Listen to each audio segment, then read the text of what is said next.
atenção, pastor. O pastor ligou o celular. Primeiro, é só um bom dia, saber se o pastor está me ouvindo. Pastor Jezerel, né? Meio-dia. Pastor, está me ouvindo bem, pastor? Estou lhe ouvindo, seu Lucas. O senhor está com a TV ligada aí, não está também agora? Estou só pelo celular. Tá bom. Então, deixa eu só repetir aqui. Atenção para quem ligou a TV. 45 dias antes desse jovem ser assassinado, o jogador, esse jovem frequentava a igreja do pastor Jezerel. Ele frequentava a sua igreja, não? Não. O senhor foi pregar na igreja dele. O senhor foi pregar na igreja dele. Aí o senhor, pastor, o senhor chamou ele, o senhor olhou na igreja, olhou assim para ele e chamou ele até você. Foi assim? Isso. Pronto. Então o pastor chamou ele e disse, olha, Deus já te deu livramento de morte e tu não viste. O pastor dizendo para ele. Continua, pode soltar outra frase, produção? Eu estou com o pastor na linha, é importante para quem está em casa, entenda bem. Aí, quando o pastor falou isso, o pastor disse mais outra coisa para ele, olhando no olho dele.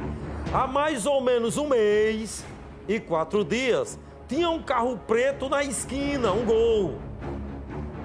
O pastor dizendo isso para ele. No dia que o pastor foi pregar na igreja que ele frequentava. Aí o pastor terminou e disse, queria te pegar e tu não vistes. Queria te matar enganado. Pastor, o senhor conhecia esse jovem ou foi a primeira vez que o senhor viu ele lá na igreja? Só retificando uma informação que o senhor soltou aí, eu não atendi porque eu não quis. Na verdade, eu estava no trabalho. Sim. Mas agora, respondendo a sua pergunta, nunca tinha visto ele. Na verdade, de toda a igreja, eu só conheci apenas uma pessoa, que é o meu primo Rafael, da igreja do Ministério Canaã, Assembleia de Deus. Sim. E aí o senhor, quando chegou lá, o senhor foi convidado para pregar o evangelho, não é isso, pastor? Isso, para pregar o evangelho. Pastor, eu até disse aqui o seguinte, quando Marília Mendonça morreu, caiu do avião, foi muita gente dizendo que sonhou, que viu, que sentia, que ela... Isso depois que ela morreu. Tanta gente começou a dizer muita coisa. No caso aqui do pastor, não, é diferente. O pastor falou isso 45 dias antes de acontecer o crime. O que foi que levou o senhor, pastor, a ver isso? O senhor sentiu que ele ia ser assassinado. O senhor teve um aviso de Deus? Conte para todo mundo que está ouvindo agora, nesse momento, a nossa audiência é muito grande agora. Como é que o senhor sentiu? Por que o senhor fez essa revelação? Como chegou essa revelação e o senhor chama ele estava sentado lá no banco, o senhor vem aqui, chamou ele e falou isso para ele. O que foi que aconteceu que fez o senhor fazer isso? Samuca, nada do que acontece em um culto é a partir de nós mesmos, tudo é através do Espírito Santo. Estávamos ministrando a palavra de Deus e como somos crentes pentecostais clássicos, a partir desse momento da ministração, Deus ele começou a movimentar a casa através do seu Espírito. As pessoas começaram a falar em novas línguas, a ser renovadas. Nisso, o Espírito Santo nos concedeu esta revelação. A partir desse momento, eu chamei o jovem para vir até o púlpito e comecei a contar para ele que Deus estava observando ele e percebia, às vezes, que o coração dele ficava angustiado em casa, que ele via e pensava que a vida dele só seria apenas isso mesmo, e que Deus estava vendo ele. Aí foi exatamente quando eu senti do Espírito de Deus em dizer isso para ele, que ele já teve até livramentos de morte, e nisso trouxe a explicação. Há mais ou menos, como está no vídeo, 1 mês e 4 dias, estava na esquina um Gol preto e iria lhe executar. Porém, Deus havia dado o livramento a ele. Nesse momento, Samuca, toda a igreja percebeu, a presença de Deus tomou conta da igreja, ele chorou bastante, se voltou para Jesus, disse que ia ficar firme, me abraçou, a gente abraçou, eu chorei com ele, e nisso o culto prosseguiu normalmente, terminamos a mensagem, e não tivemos mais nenhum contato. Tanto é que até hoje eu não vi mais nem o pastor, nem a esposa e até o meu próprio primo. Eu não vejo desde esse dia da pregação. Pastor, uma pergunta. Que de manhã me fizeram essa pergunta também na rádio, hoje pela manhã. A pergunta é essa. O Senhor Deus, como o Senhor disse, o Senhor falando para ele na revelação, que Deus tinha dado um livramento para ele. Por que Deus não deu o livramento para ele nessa segunda tentativa? Segundo a sua revelação, já tentaram matar ele, tinha um gol preto e Deus deu um livramento. Por que Deus não deu esse livramento agora na segunda tentativa? O senhor, como pastor, entendedor da palavra de Deus, alguém perguntou, e eu lhe pergunto porque alguém deve estar em casa assistindo e fazendo essa pergunta, porque de manhã na rádio me fizeram. Eu digo, rapaz, é uma situação que a gente não pode questionar. Mas eu pergunto para o senhor tem alguma resposta para isso? Por que não Deus deu o livramento agora na segunda tentativa de assassinato? Samuca, eu posso lhe explicar isso na forma da visão da sociedade, como também na visão espiritual. Vou lhe explicar primeiro na visão espiritual. Nós entendemos, Samuca, que Deus ele é um Deus de oportunidades. Deus ele é um Deus que nos dá oportunidade de se voltar para Ele o tempo inteiro. Tanto é que se nós lemos a Bíblia, desde Gênesis até o livro do Apocalipse, Deus ele quer o tempo inteiro ter intimidade com o homem, ter amizade com o homem. Certo. Mas se infelizmente o homem ele continua no erro ou continua não querendo estar perto de Deus, acaba que as consequências da vida é exatamente para isso. Pois Paulo falou na carta aos Romanos, dizendo que o salário do pecado é a morte. E no outro lado, a sua resposta, para a gente resumir, esse é no lado da sociedade. E no lado espiritual, qual é a resposta?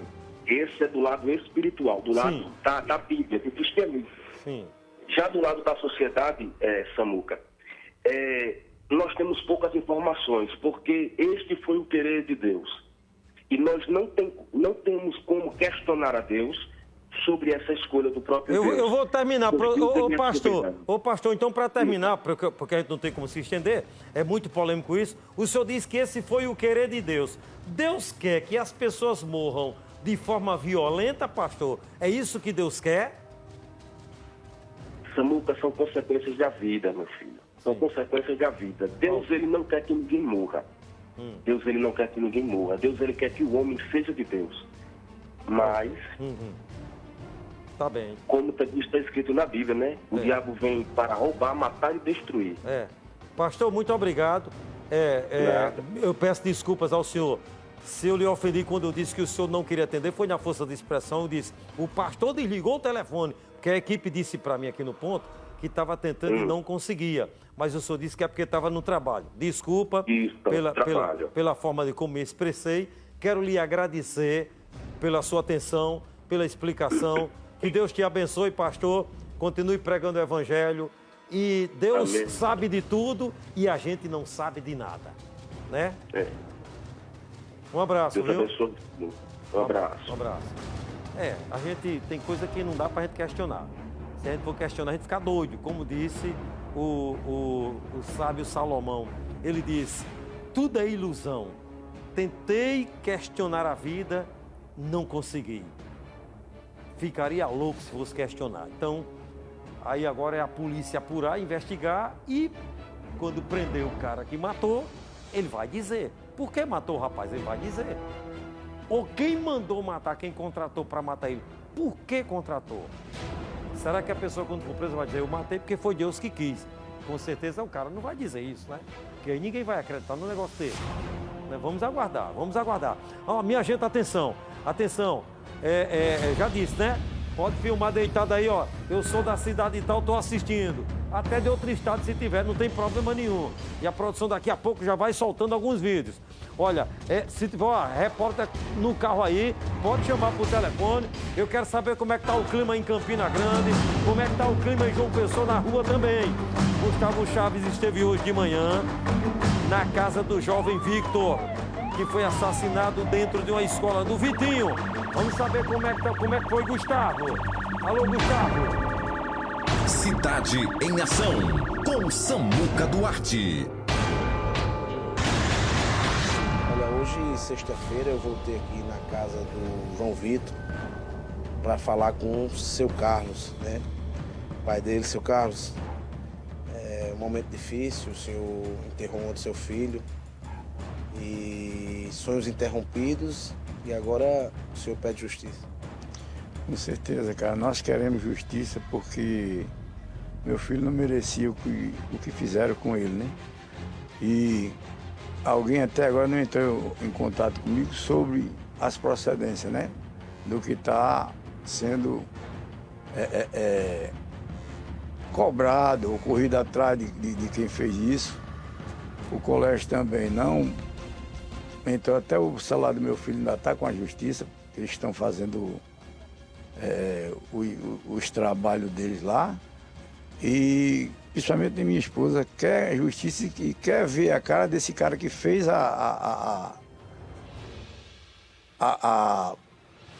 o que fez com o meu filho, né? E a gente quer justiça, cara. A gente depende de vocês que são da imprensa para que corra atrás e que a gente tenha um resultado positivo. Como é que está sendo pós o velório, pós o sepultamento do seu filho aqui em casa, a família? Rapaz, ontem que foi na chegada da gente para casa, foi choros, mais choro, minha esposa passando mal, meu filho, que era muito pegado com ele, não pode olhar o celular que vê a foto dele, começa a chorar. Eu também, eu não tinha chorado até ontem. Mas quando eu cheguei em casa que eu vi a foto do meu filho e sei que ele não volta mais aqui, aí eu não aguentei, cara. Tá entendendo? E é uma tristeza muito grande, quem é pai sabe disso. Meu filho me amava muito, tanto a mim como os irmãos, como os amigos. Meu filho era um menino muito bom. Quem conheceu ele sabe da índole dele. E a gente por muito tempo a gente vai passar sofrendo pela falta do meu filho. Que a gente não vai ter ele mais dentro da nossa casa. Não vai ter mais as brincadeiras que ele fazia com as irmãs, tá entendendo? Chegava com o colégio aqui satisfeito, agradecido, até pelo dia que ele passou. E é isso aí, cara. A gente está superando tudo isso. Só Jesus sabe como é que a gente tá passando. Pois é. Aí as palavras de seu Carlos, conhecido como Carlinhos Varadouro, um jogador profissional. Seu filho seguia o mesmo ritmo do pai, seguia na mesma profissão de jogador de futebol, como falei ontem. Ele tinha acabado de assinar um contrato, inclusive o senhor falou que ontem um dos diretores falou que ele teria uma surpresa em outubro e talvez iria para Portugal. Teve uma surpresa em outubro, ia ter, né? Ninguém sabe que surpresa ia ser. Mas outro atleta, que até veio de lá de Recife, falou que estavam contando com ele para ir para Portugal. Aí eu não sei, né? Isso aí depois eu vou saber que eles ainda vão conversar comigo, lá o clube, mandou eu aguardar que eu vou ser chamado para ir lá em Pernambuco, conversar com eles, até sobre o contrato do meu filho, como é que vai ficar, né? Se eles vão rescindir ou se vai permanecer, eu não sei. Isso aí cabe a eles lá e, se Deus quiser, vai dar tudo certo. Agradecer aqui a seu Carlos e meus sentimentos a toda a família. Que a justiça seja feita, acredito no trabalho da Polícia Civil, nos operadores de segurança do estado da Paraíba, para que seja elucidado esse caso de covardia. Já como falei, todos, unânime, falaram que ele não tinha envolvimento algum, com nada, e por que mataram ele. Retorno aos estúdios da TV Arapuã, Gustavo Chaves, direto do Gervaso Maia, com imagem de Gilmar Vieira para a sua TV Arapuã. Aí, não é? Que Deus conforte. Você vê quando o pai disse, né? Ontem chorou, porque a ficha cai depois que o caixão desce à sepultura, aí todo mundo volta para casa, aí olha as fotos e vê que não tem mais o parente. Essa é a hora que a ficha cai. Tu entendeu, né? Essa é a hora. Porque até quando tá no e-mail, tá no caixão, ainda você tem aquela sensação, não cai. Quando leva para o cemitério, que bota lá e que volta para casa de noite, aí começa a ver que não tem mais jeito. Aí vai caindo a ficha e aí a família começa a sentir. E aí é um momento pior. É na hora da volta. Eita, Gé, olha, Sabrina já está no local, atenção, onde houve o caso, o cara estava na motocicleta, os caras no carro, atiraram no cara, pegou um tiro no rosto, o cara deu entrada agora, a Águia chamou a gente direto ao hospital. Sabrina já está no local, hein, onde aconteceu o fato. Primeiro eu vou chamar aqui o vaqueiro do Armazém Paraíba. Vem, vaqueiro!